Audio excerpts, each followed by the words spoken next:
Hi, it's me Vamp, and welcome back to Vamp Plays. We are doing another spoiler coverage, and that is on Core 2021 this time. The Core 2021 set in Magic the Gathering, although we're doing this a little bit different than we did for spoilers of Layer of Behemoth. We are actually just doing these spoilers as seen fit. We're gonna play it by ear because there was way too many videos for it before. But without further ado, let's get into it. Okay, first we have Massacre Room. Looks like it is 6 to play. When Massacre Room enters the battlefield, creatures your opponent control get -2/-2 till end of turn. Whenever a creature an opponent control dies, that player loses 2 life. It's a 6/5. It's okay, I guess.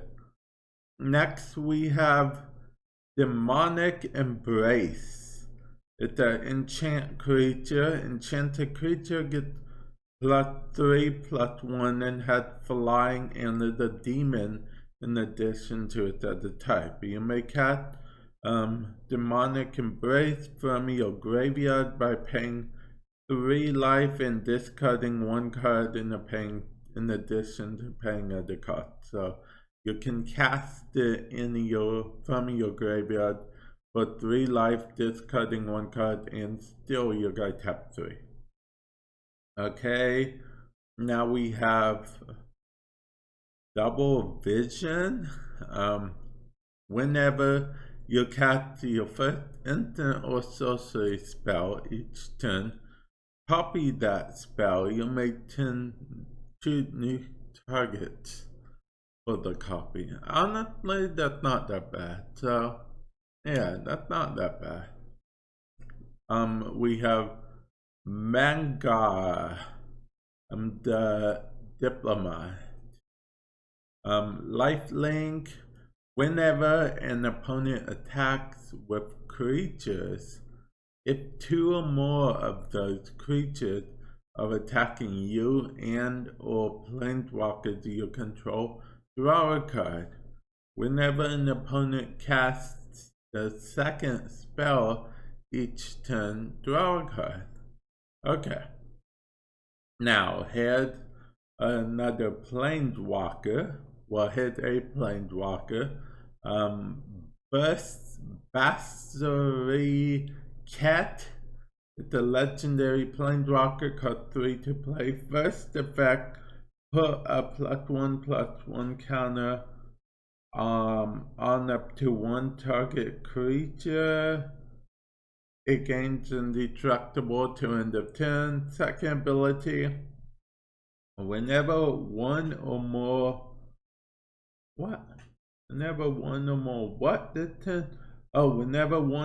creatures attack this turn, create that many 1/1 white soldier creature tokens that are tapped and attacking. Oh, and the third one is an emblem.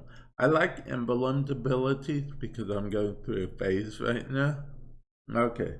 You'll get an emblem at the beginning of combat. On the beginning of combat, each of your turns item, create a 1/1 white creature token. Oh, okay. Okay, you know what? That's not a bad emblem. Okay. Lifelink. Okay. Acolyte. Okay. When into the battlefield, put a 1/1 counter on each of up to 2 other target creatures you control. Okay. Now, we will go from bottom to top. Yeah, okay. Predatory Worm, cut 4 to play. Vigilance. and Predatory Worm get +2/+2 as long as you control a Garrick Planeswalker, which is fitting since we have Garrick right here. Reveal the first ability. Reveal the top card of your library. If it is a creature card, put it into your hand. Otherwise, put it at the bottom of your library. -2. Target creature you control deal damage equal to its power to another creature. And then -7 until end of turn. Creatures you control gain. You may have this creature assign its combat damage, though it won't blocking. Oh, okay. So that's like a trample type thing. Not sure how I feel about this Garrick, and I mean this Garrick, but that's what we have. Okay, and then we did have a Wildwood Patrol. You know it. You know, with the 4/2. Yeah, with trample. That's not bad, I guess. Then we have Garruk's Warsteed. Vigilance. When Garruk's Warsteed entered the battlefield, you may search your library and or graveyard for a card named Garruk Savage Herald. That's the name of the Planeswalker. Reveal it and put it into your hand. If you search your library this way, shuffle it. Okay, then we have Herald's Keep Disciples. Whenever you activate a loyalty ability of a Chandra's Planeswalker, Herald Keep Disciples deal 1 damage to each opponent. Okay, that could be good for Chandra deck. Chandra Flames Catalyst. First ability, her +1. Chandra Flame Catalyst deals 3 damage to each opponent. Plus her -2, you may cast target red instant or sorcery card from your graveyard. If that spell would be put into the graveyard the turn, exile it instead. And then her 3, the third ability is a -8. Discard your hand, then draw 7 cards. Until end of turn, you may cast spells from your hand without paying their mana cost. That's actually pretty cool. Okay, let's see. Then we have Stormcaller. When Stormcaller entered the battlefield, it deals 2 damage to each opponent. Then we have Chandra's Fire Maw. Haste. When Chandra's Fire Maw entered the battlefield, you may search your library and or graveyard for a card named Chandra's Flame Catalyst. Reveal it, put it into your hand. Okay, so it's a way to search for this Planeswalker, basically. Okay, Liliana Scavenger. These are the Planeswalker from the Planeswalker decks. That's why I did reveal, so it's so Planeswalker focused right now.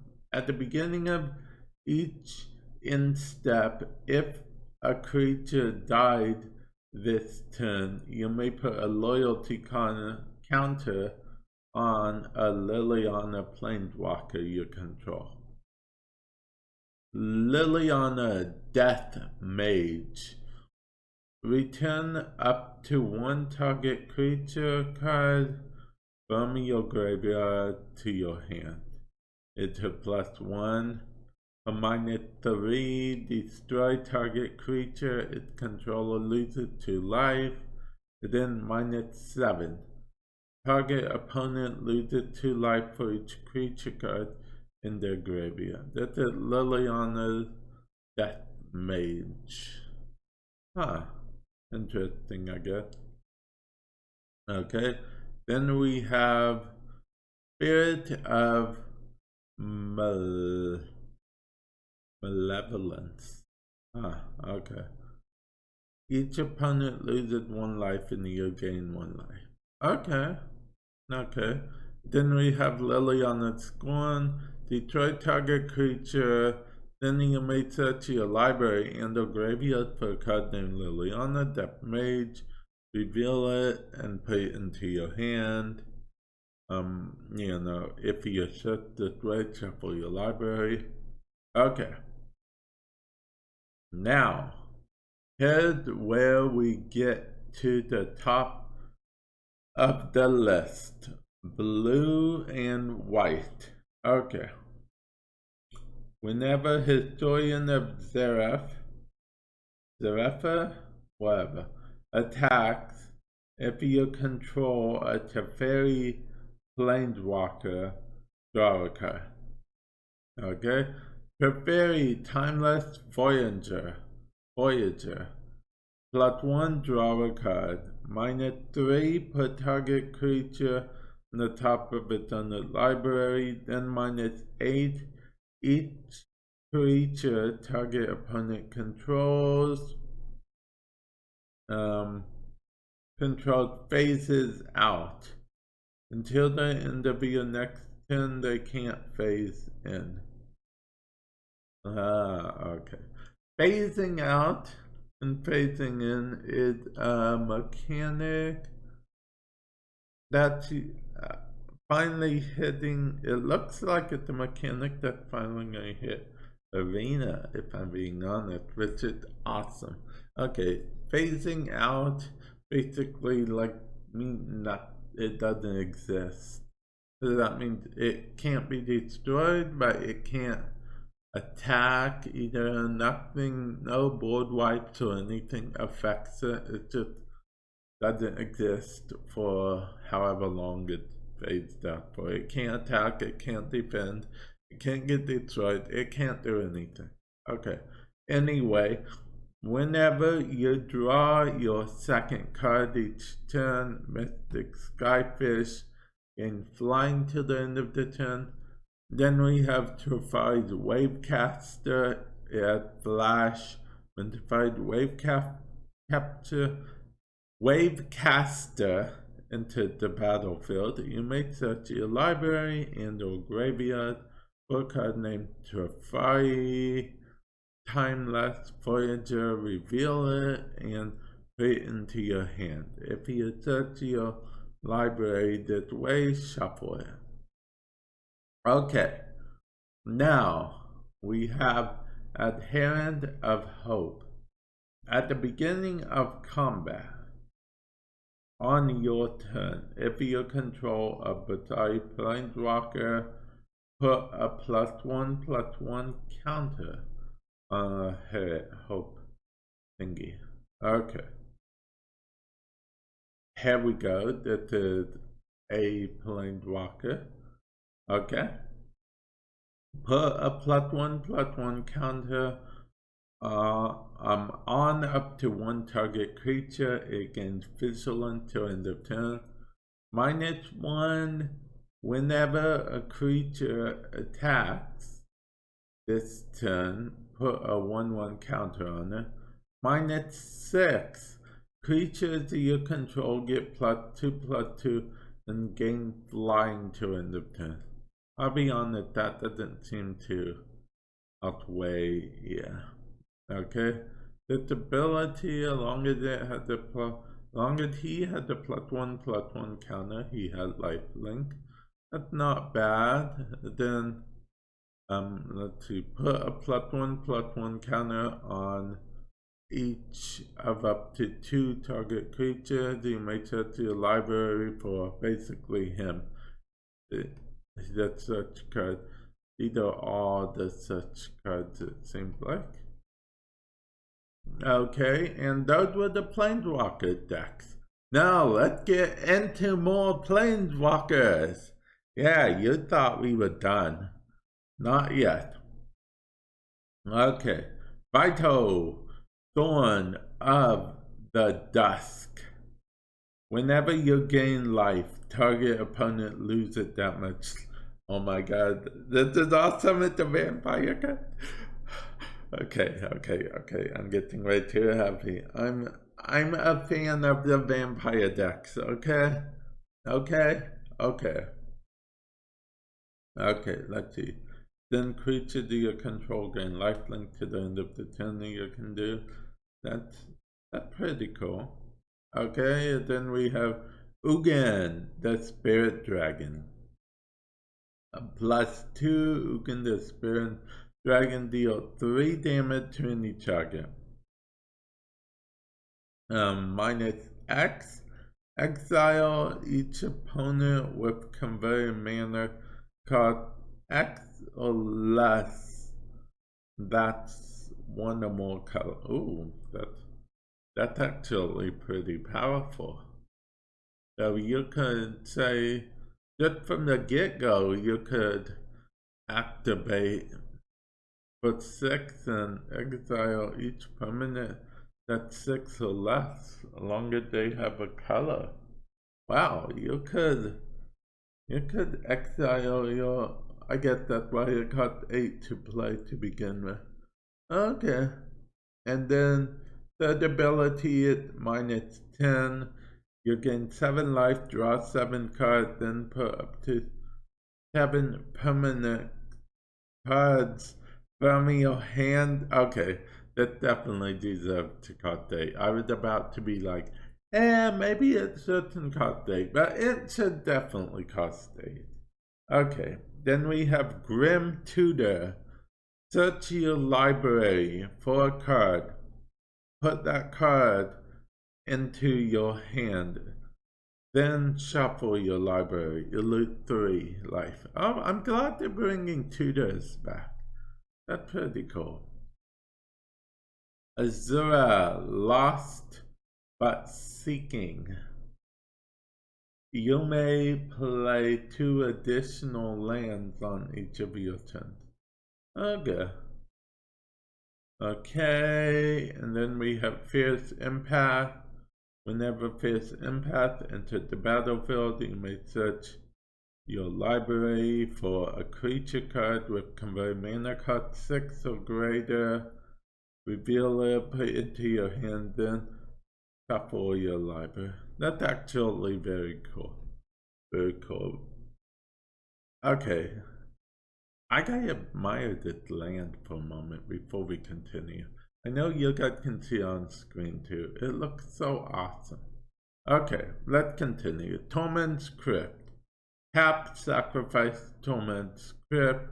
Exile all cards from target player. Oh, and it costs 0 to play, so it's just like a pure graveyard hate. Yes, I love it. I absolutely love it. Graveyard hate all the way. Okay, then we have Ren Halo. Add Ren Halo into the battlefield. Choose a card name. You have protection from the chosen card name. Okay,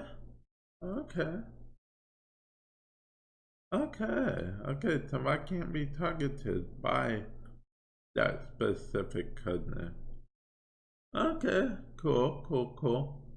Liliana, Walker of the Dead.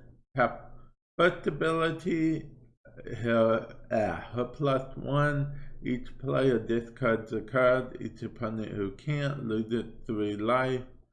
Second ability is her -3. Target creature gets -X till end of turn, where X is the number of cards in your graveyard. -7, you get an emblem with at the beginning of combat on your turn. Put target creature card from a graveyard into the battlefield under your control. It gains haste. That's actually pretty good. Pretty good indeed. I honestly, when I first saw this card, didn't know what to think, because in my mind it doesn't stack up to our current Liliana, but I mean, It could be amazing. Okay, we have this Massacre, Spark Hunter. You know, I feel like this is a play on words. You know, War of the Spark Hunter, basically. Anyway, moving on. Cost 3 to play artifact creature to 3/4. As an additional card to cast the spell, discard the card. Protection from Planeswalkers. Okay, and then tap 1, Spark Hunter deals 1 damage to target Planeswalker. Tap 3, Spark Hunter gains indestructible to end of turn. Okay, so this card really hates Planeswalker. Honestly, Planeswalker hate isn't necessarily a bad thing. I don't think we've really had much Planeswalker hate. We have Topaz, Purge, tap 2, tap this card, draw a card, then discard a card. Provide Tutelage. It's an enchantment, cost 3 to play. Whenever provide Tutelage into the battlefield, draw a card, then discard a card. Whenever you draw a card, target opponent mills 2 cards. I just hate to see it. Mill decks are going to be even more of a thing now. I don't know what I think about that. I'm interested to try to make a deck based on it though, so I'm game. Then we have Travai's Ageless Insight. Legendary enchantment. If you would draw a card, except the first one you draw in each of your draw steps, draw 2 cards instead. Okay, that's not bad. And then provide Master of Time. We all know what this does. In case you don't know what this does, okay, its passive is stupid. Okay, you may activate loyalty abilities of Teferi Master of Time on any player's turn. Anytime you could cast an instant. So basically, you can draw a card and discard a card on both your turn and your opponent's turn. Let's see. You can have a target creature phase out, potentially on both your turn and the opponent's turn. And then the whole take 2 extra turns. You know, this is basically a time stretch. This is a time stretch. A time stretch. For those of you guys that don't know, time stretch was a card that let you take 2 extra turns. A lot of people used to abuse it by putting it on Panoptic Mirror. But, yeah. But good luck getting to 10 to take 2 extra turns. But still, his first ability and his passive are solid. Okay. Okay, Baneslayer Angel. It has flying first strike, lifelink, protection from demon. Okay, I'm actually kind of happy to see more angels come into the game. So, you know, we'll definitely see there what happens. Although angels have always notoriously been kind of expensive. Okay, then we have Containment Police. Human cleric got 2 to play. Flash creature 2/2. If a non-token creature was into the battlefield and it wasn't cast, exile it instead. Oh, this is basically token hate. Oh, non-token. Okay, this is basically like graveyard hate, or no, if it wasn't cast. Okay, so return means it's not cast. So this is basically summon from anywhere other than your hand height? I'm not sure. It said non-token, so it makes it less useful. But yeah. Okay, then we have Ren and Siri. Okay, so let's see. Whenever you cast the dog spell, create a 1/1 green cat creature token. Whenever you cast the cat spell, create a 1/1 white dog creature token. You can tap a mountain, a forest, and a plains and tap this card, and then they deal damage to any target equal to the number of dogs you control. You gain life equal to the number of cats you control. Okay, so you can have a whole army of cat and dog tokens. That's not bad at all. Okay, target player draws cards equal to half the number of cards in their library and loses half their life, bound up each time. And loses half their life. Okay,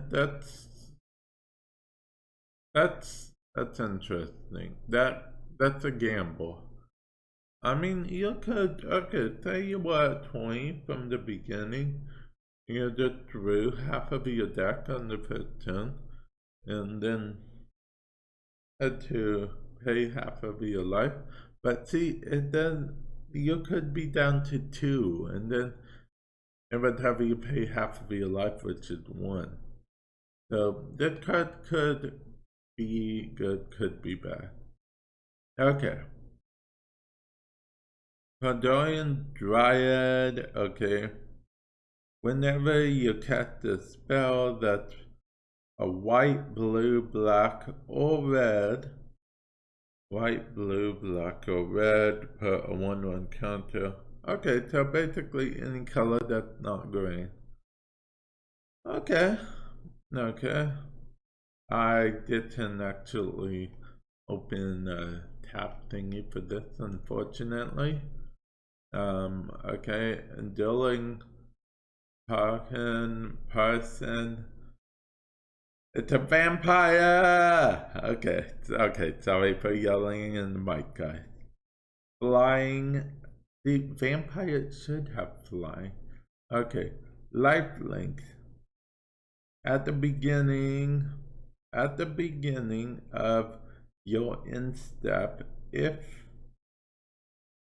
you gained 3 or more life this turn, each opponent loses 3 life.